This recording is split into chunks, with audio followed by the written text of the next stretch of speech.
Get on your knees! You have 3 seconds to comply. 1,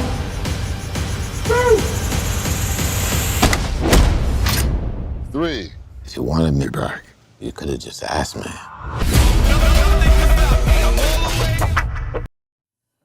Thank you for joining us for another movie lingo discussion. I'm Eddie Lingo, and today we're going to talk about XXX, The Return of Xander Cage, featuring Vin Diesel, which, of course, everyone already knows. Before we begin, though, I'm going to go a little bit in depth with this. Try not to spoil it, but I'm likely going to spoil it, so if you haven't seen it, please cut it off. Come back to us afterwards. Enjoy the conversation, and let me know your opinions at the end, all right? So, XXX...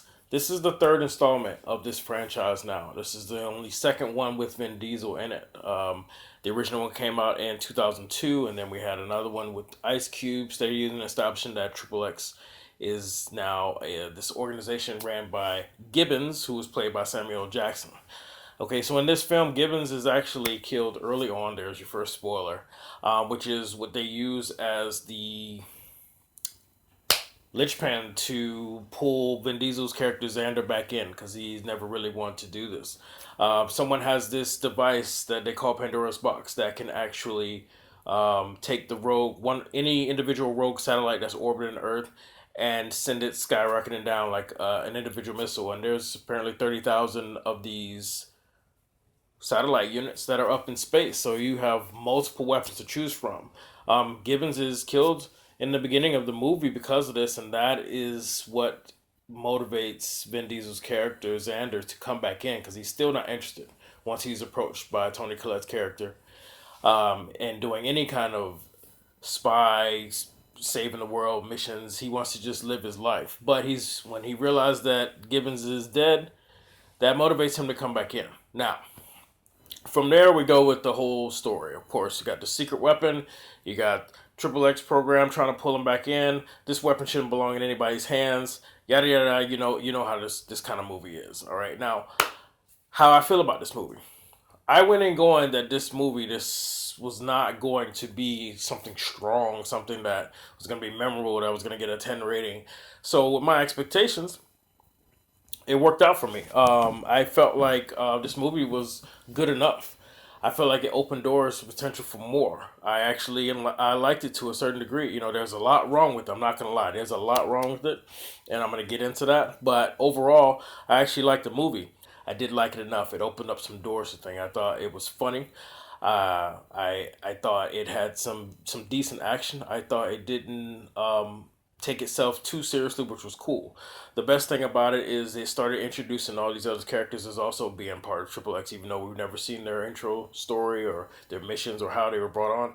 It opened up the door now to really establish what they tried to do with the second one with Ice Cube, as saying that XXX is a program that is using all of these different type of individuals, like a basically extreme version or badass version of like MI6 or something to that nature, because they're like secret agents on this program that doesn't really truly exist. I really liked it. Now, what I didn't like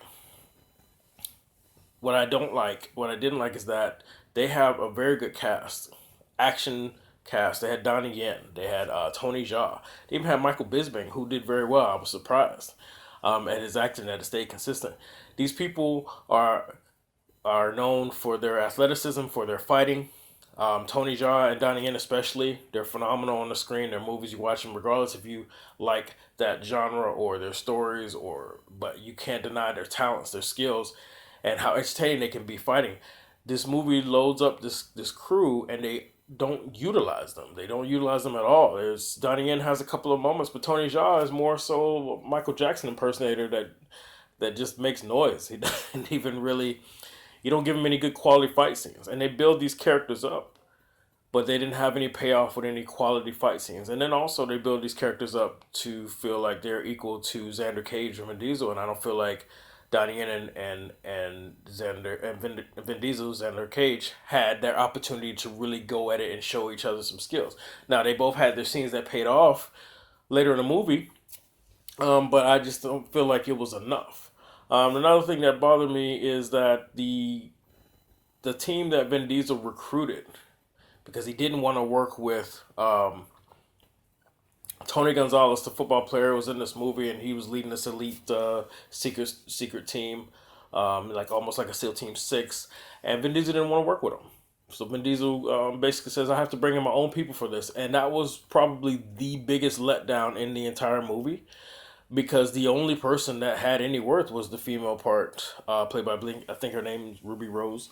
Um, she was, this badass elite sniper.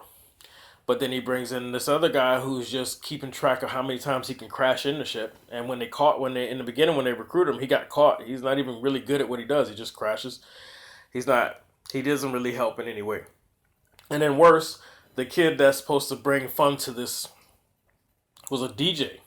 He's only good at DJing, and then when he DJed, it wasn't even that great, but he didn't have any techniques or skills that would actually contribute to the mission, contribute to their goal. I wanted to see how everybody brought on eventually would come to a point where they were actually bringing something to the table, and you'd be like, okay, so that's why Vin Diesel brought him on. But I wasn't really seeing that. I feel like the team that they were sent to go after was far more elite, and they dumbed them down to kind of balance the playing field. But really, they were outmatched. And whoever casted this should have thought about that and trying to find ways to level the playing field.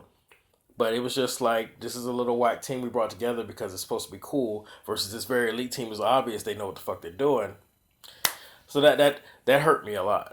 Now this movie has a lot of corny one-liners. It also has a lot of cheesy moments, but that's what the franchise is. The first XXX, in my opinion, was just fun. The one-liners, things I do for my country, whatever. The partying, you expect that. So it didn't bother me, even though it kept coming left and right, and they weren't really that great. But for me, I had fun. It was supposed to be meant to have fun. I had fun watching it still, even though it could have been so much stronger. And them opening the door to these other XXX agents, and now it can branch off. They can have their own movies now if they wanted, if it profited enough. Um, and or they can just do this where there's now one elite team led by Gibbons, who, spoiler, didn't die. He's back at the end. Could now do much more because they have this bigger unit, this bigger team, and I think they could do more. Now, let's be honest. This film, a lot of people, prefer the Fast and the Furious, but I'm going to be realistic with you.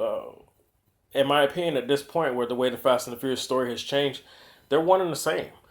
This is just like it's not a spinoff because the story is not related, but in my opinion, it's one and the same. So if you like the Fast and Furious and all this ridiculousness, all this craziness, all this cheesy one-liners, all this partying, all these big explosions and big heists and big events that are like yeah right moments, then you should like XXX, because that's all it really is. They're ended up at this point with the Fast and the Furious franchise. They're working with some secret organization that has all these resources that needs their help, or that's blackmailing them, or that's after them, so they can do something that you don't know if helping them is actually really going to be good or not. And they do. It's the same shit, and they give you all these resources, and you got these big explosions, big heists, these crazy action moments. Fast and Furious is not about the cars and the racing anymore. And XXX is in the act of saving the world by working with these secret organizations that give you all this money and fun and everything, and that's where Fast and Furious is now, pretty much. Especially after the last one. So I feel like they're one and the same. So if you love Fast but you don't like this, I feel like you're not really being true to yourself or the movie. You're not really giving it a fair shot. But Fast and Furious has its issues as well. But I get it. Everybody loves it. They can't really see it. They're blinded by it. This is coming out of the woodworks after a while. Vin Diesel wasn't in all three. Nobody liked the second one, even though I did with Ice Cube. I get it. But for me, they're one and the same. So I feel like if you like one, you should like the other. Now I'm going to go ahead and rate it now. I wanted to have this discussion with other people because I know there's multiple opinions out there. But unfortunately, it's just me right now, so you're only going to get mine. But I did have a discussion with Manny, who made some very good points. And we tried to film it before, but we were unfortunate. And he actually wanted to give it a 4. So I want to put that on record because I don't want him to think that I just totally, since it's only my rating here, that I snubbed his rating. But he made some very good points. And me, after discussing it and thinking about it further and how much they underutilized the key characters they had there, that could have made this really great action flick where you hands down like, I don't give a fuck, I love it. And then how this special team that he brought in was a big waste of time, in my opinion. really did hurt my rating as well. So I had to be realistic. As much as I like Vin Diesel, as much as you can't really take this franchise seriously and hold it to a high standard, it's still, there is a standard, and it didn't meet it. Okay, so for that reason, I'm gonna give it a 5 overall. Manny wanted to give it a 4. Originally, I was gonna give it a 6. But that would average out to 5 anyway. I'm just gonna leave it at 5. Not saying that this is a bad movie. But it just could have been so much better. So basically, the overall movie lingo rating is a 5 out of 10. I still think this movie is good. You know, it just could have been better, as I stated many times before. I don't think that anybody should knock it. If you like the Fast and the Furious films, you should like the XXX films. It's not something you should take seriously. You still enjoy it. It's still fun. All right? So I want to thank you for joining us for another movie lingo discussion. I'm Eddie Lingo, and I'll see you on the next one. Let me simplify it for you. Kick some ass, get the girl, and try to look dope while you're doing it.